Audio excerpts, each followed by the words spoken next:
up, everybody? It is Wednesday. What is it? The 21st, April 21st. Got a haircut, military style. How's it look? I like it. I like it a lot. I don't know if you've been following the U.S.-Russia situation. I mean, I talked about it here a few times.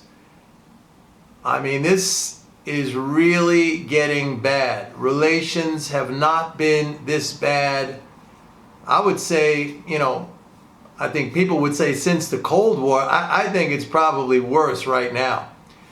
Today, Putin gave a speech, and it was kind of like a State of the Union speech where he came out and said, look, we're sick and tired of the West blaming us for everything.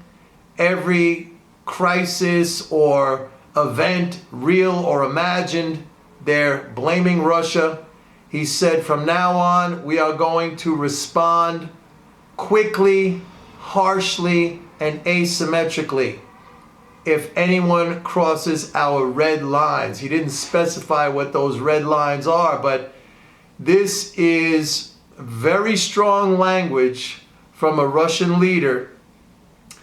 And when he throws out there this, you better not cross our red lines, I can only imagine those sociopaths in Washington who do believe they can win a nuclear war. As a matter of fact, last night, maybe some of you saw this, the U.S. Strategic Command, which is the command within our armed forces that is responsible for the nuclear force, they tweeted out last night the possibility of a nuclear war.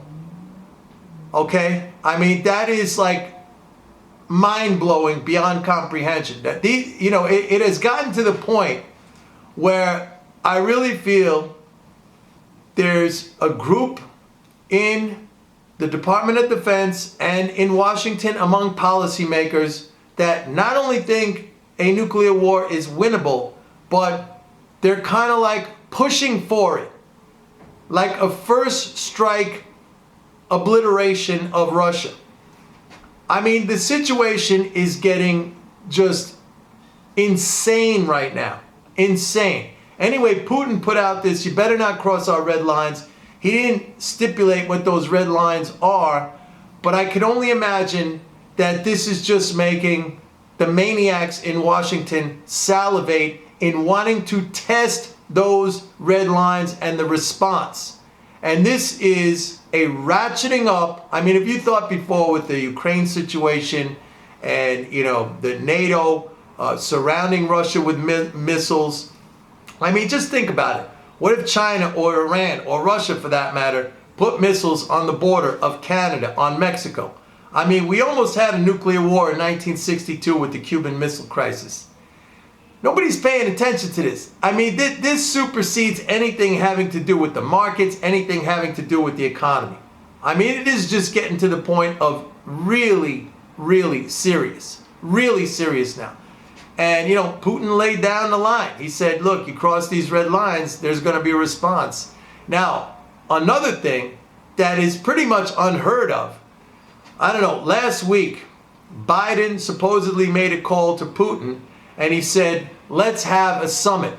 And then right after he made that call, the very next day, I believe in that call, there was no definitive response on the part of Putin whether he agreed or not to the summit. But Biden made the call and said, look, we got to de-escalate everything. Let's have a summit. The very next day, Biden authorizes new sanctions against Russia. So, you hold out the prospect of, look, let's talk, let's de-escalate. And then the very next thing you do is to throw more sanctions. So obviously at that point, Putin said, hey, we're not having a summit. No way, we're not having a summit.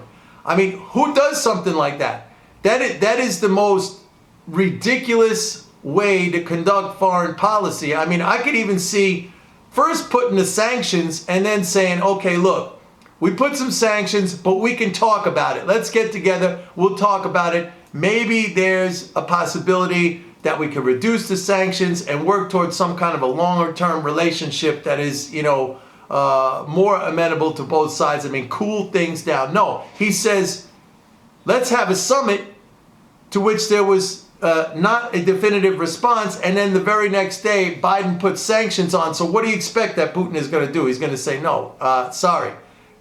What? You hit us with sanctions, you offer this, and then at the same time you hit us with sanctions? So, I mean, this goes beyond anything having to do with the markets. And this is ratcheting up to the point where I just saw now a committee in the Senate. It has just voted to authorize a new round of lethal weapons to Ukraine. So they're using Ukraine, the United States is using Ukraine as a proxy to initiate some kind of war against Russia. And it's not, if that happens, it's not going to be simply Ukraine, Russia. And by the way, if that does happen, Ukraine's gone. Russia's going to be on top of that thing in 15 minutes. That thing is over. But the bigger picture is the U.S.-Russia potential confrontation, potential nuclear war.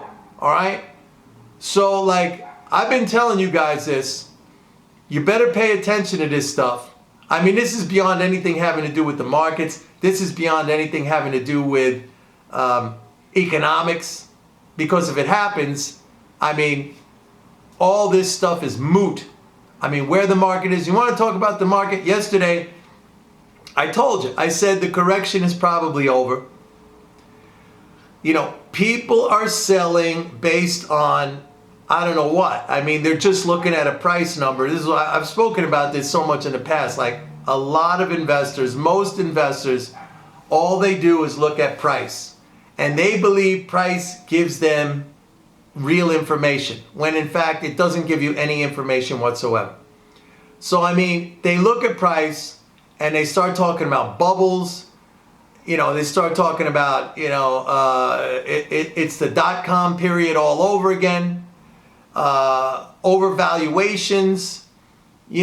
I did a video last week, I think, or the week before, where I said some analyst at Bank of America, the market looks like a top. Looks like. This is deep, deep analysis, okay? Looks like. Feels like.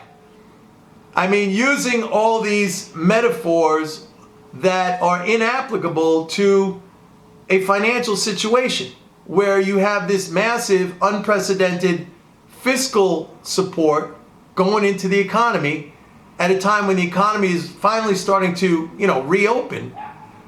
And you have ridiculous types of analyses going on. Feels like, looks like, then the figurative language, it's a bubble. It's crazy. So people are selling out, and I said this, I think I said this yesterday, that, I don't know, I went back like 6 or 8 weeks, maybe longer in my report. My report comes out every Monday. And I looked at the Monday commentary for the last, 2 months straight. And every single Monday, they're selling the market. Like something happens to them over the weekend where they get really, really gloomy and really, really pessimistic. I don't know what it is. What's going on over the weekend? Maybe somebody can explain it to me. And they come in every Monday and start selling like, the end of the world is about to begin. Oh, the end of the world might begin soon. But we don't know if it's going to be on a Monday. We don't know when it's going to be. It's up to these crazies in Washington to decide, when that's going to happen. And hopefully it's not going to happen. But speaking on the markets again, every single Monday. Now we had it this Monday. It flowed into yesterday, Tuesday. Today we had the recovery. So it was an extra day. But I mean, I keep saying the same thing over and over again. You got massive fiscal support, and you have corporate earnings that are blowing through the roof. The market valuation is going to become more attractive even as the averages and stocks go up because of earnings going to explode, all right? Earnings are a function of government spending. And I've said this in the past, it's something like 40 or 50% of government spending flows to corporate earnings. So when you ratchet up government spending to the degree that we have seen, I mean, that is literally just writing checks to corporations, to businesses. earnings are going to boom. They're going to be huge. So, I mean, if you're talking about valuation of the market, you're not taking into account, or you're not paying attention, or you're just simply ignoring the growth of corporate profits that we're going to see. And that is very bullish for the market. Anyway, whatever. If people want to sell, let them sell. It provides good opportunities for us to get in. You know, yesterday I sent out an email saying the correction is over, and you know, we're back. I mean, you cannot fight the fiscal. A lot of people say you can't fight the Fed. I did my video yesterday on the Fed about the irrational obsession that people have with the Fed when they really don't understand it. It's just a bank. I mean, it has certain functions that other commercial banks don't have, but like a bank, it lends. All right. Fiscal is where it's at. The sovereign is where it's at. The government, in its ability to create money, in its ability to, through policy, literally change the shape of the economy. That's power. And like I said yesterday, to be able to reach across anywhere in the world, the United States, because of how the global financial system is constituted, that's power. Nobody hardly ever talks about that. They're talking about the Fed. All right, you know, have at it. Enjoy. I'm going to focus on the things that matter. Anyway, that's it for today. Don't forget, my podcast is out. Did a lot of cool stories of my days as a floor trader on 4 different exchanges.